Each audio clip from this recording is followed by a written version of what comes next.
अस्सलाम वालेकुम। Bridge course रियाजी 27वां दिन आदात का इल्म, जिसमें आज हम समझने वाले हैं आदात की शनाख्त और लिखना। ज़ेली जुज़ है हमारे पास 20 तक आदात की जमा करना, आगे गिनकर जमा है ना। हमें आदत को आगे गिनकर जमा करना है। तो देखिए यहाँ पे बताया गया है 8 के आगे और 4 छलांग लगाने पर 12 होता है ना। तो यहाँ पे देखिए ये 8 है, 8 के बाद कितनी छलांगे लगाई गई है, देखिए 1 2 3 4 है ना। ये पहली छलांग, ये दूसरी छलांग, ये तीसरी और ये चौथी। इस तरह 8 के आगे हमने छलांग लगाई तो हमारा जवाब क्या आया, 12 है ना। 8 के आगे 4 छलांग लगाने पर 12 होता है ना। 8 जमा 4 बराबर कितने हुए, 12। एक अदद के आगे दूसरा अदद मिलाने के लिए पहले अदद के आगे उतने ही अदद गिनकर जमा की जा सकती है। 20 के आगे अदद मिलाने पर जमा कर सकते हैं। देखिए आगे है, आगे गिनकर जमा की मिसालें हल करो। हमें आगे गिनकर जमा की मिसालें हल करनी है।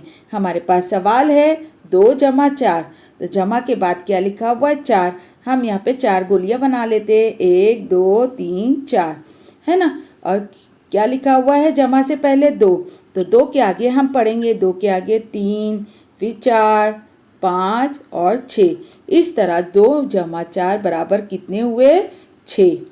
देखिए दूसरा सवाल है हमारे पास 13 जमा 5, तो ये जमा के बाद क्या लिखा हुआ है, 5 लिखा हुआ है। तो यहाँ पर हम 5 गोलियाँ बना लेते हैं, 1 2 3 4 5।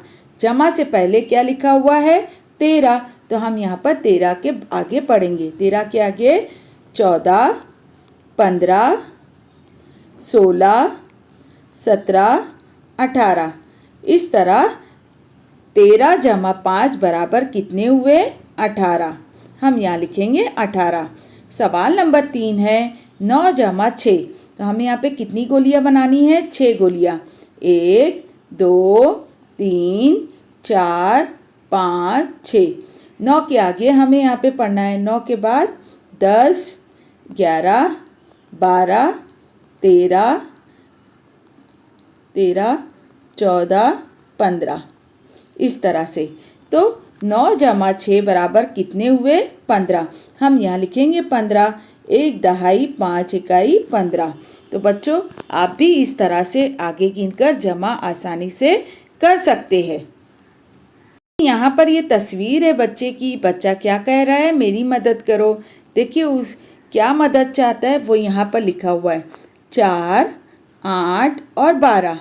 इन आदात को चौकोन में किस तरह लिखे, है ना। और यहाँ पे दरमियान में जमा की अलामत है, यहाँ पर बराबर की अलामत दी गई है। तो जमा करने पर अदद बढ़ता जाता है ना। तो इसलिए यहाँ पर 4 8 और 12, इसमें बड़ा अदद कौन सा है, 12। तो हम बराबर के बाद यहाँ पर चौकोन में लिखेंगे 12। अब आप यहाँ पर 8 को पहले लिखो या 4 को पहले लिखो, दोनों सूरत में सही है। जमा में पहले बड़ा अदद या छोटा अदद ऐसी कोई कंडीशन नहीं है, आप लिख सकते।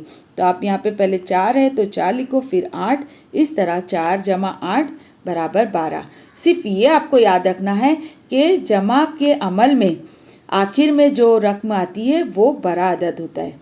आखिरी जो अदद होता है जवाब का, वो क्या होता है, बड़ा अदद होता है ना। अदद बढ़ते जाता है, जमा में अदद जो है वो बढ़ते जाता है।